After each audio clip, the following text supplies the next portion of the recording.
Saudara-saudari terkasih dalam Kristus, kita berjumpa dalam acara Mendekap Kasih Tuhan. Bersumber pada 1001 renungan inspiratif karya Romo Fran de Sales SCY dan sebagai renungan singkat bagi saudara-saudari yang sedang menderita sakit, baik yang dirawat di rumah sakit maupun di rumah sendiri, dirawat bersama keluarga. Dengan saya, Romo Valentinus Teja Antara SCY dari komunitas SCY Teluk Betung, Lampung. Pada hari ini kita ingin merenungkan tema Jangan Cemas.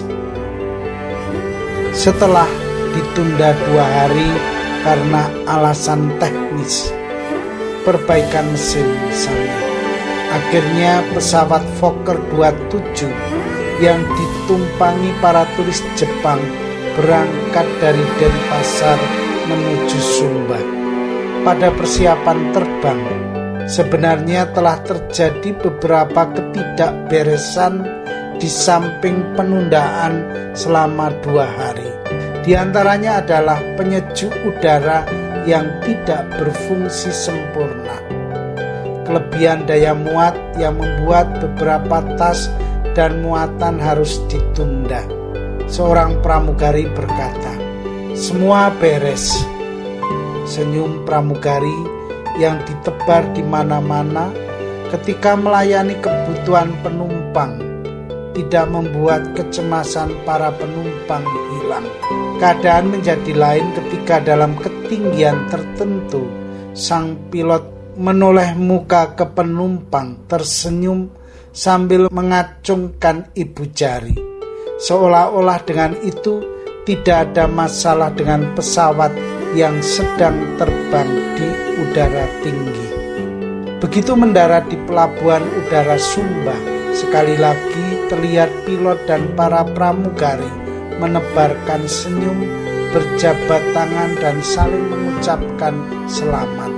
Beberapa saat kemudian terdengar pengumuman dari ruang tunggu bahwa penerbangan dari Sumba ke Denpasar ditunda untuk jangka waktu yang tidak ditentukan. Saudara-saudari terkasih, tahu bedanya antara senyum pramugari di udara dan ketika pesawat mendarat? Yang pertama adalah senyum penghiburan, yang kedua senyum kebahagiaan, sungguh keselamatan. Kecemasan bisa menjadi dalam hidup kita. Hal itu wajar, apalagi suatu yang dapat menyebabkan hidup manusia terancam. Kisah di atas mengungkapkan betapa sebuah senyum dapat mengubah hidup manusia. Senyum memberikan kekuatan dan harapan kepada manusia untuk tetap menjalani hidup ini.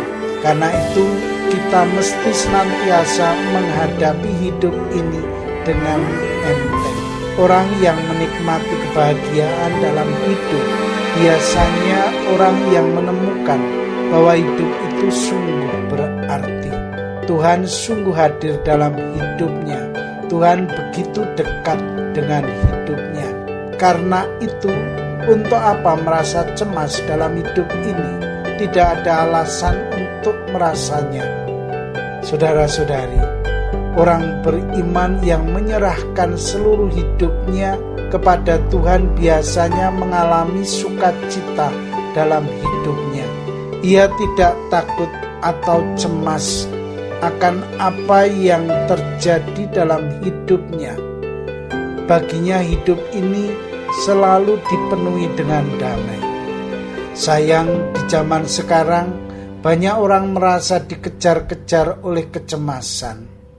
Mereka mengalami hidup ini kurang begitu berharga. Hidup ini terasa berat. Hari-hari terasa panjang dan penat. Mengapa orang mengalami seperti itu?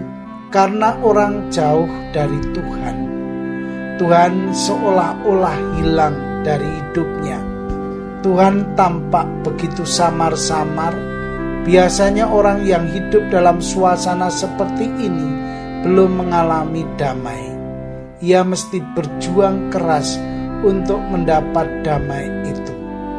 Sebagai orang beriman, kita tentu tidak ingin hidup dalam suasana seperti itu. Kini kita ingin agar hidup kita menjadi berarti. Dalam hidup ini terjadi damai. Karena itu satu-satunya cara adalah membiarkan Tuhan hadir dalam hidup kita. Kita menyerahkan seluruh hidup kepada Tuhan. Kita membiarkan kehendak Tuhan terjadi atas diri kita. Dengan demikian kita dapat menjadi orang yang mengalami damai dan sukacita dalam hidup ini. Saudara-saudari terkasih, marilah mengakhiri renungan singkat kita dengan menyatukan iman, harapan, dan kasih kita kepada Tuhan. Akhirnya, berkat dan doaku selalu menyertai Anda yang sedang sakit. Semoga Tuhan memberikan kesembuhan, kekuatan, ketabahan dalam memanggul salib hidup ini, dan diberi semangat serta kesegaran. Doa dan berkat-Ku selalu menyertai Anda. Sampai bertemu dalam renungan selanjutnya.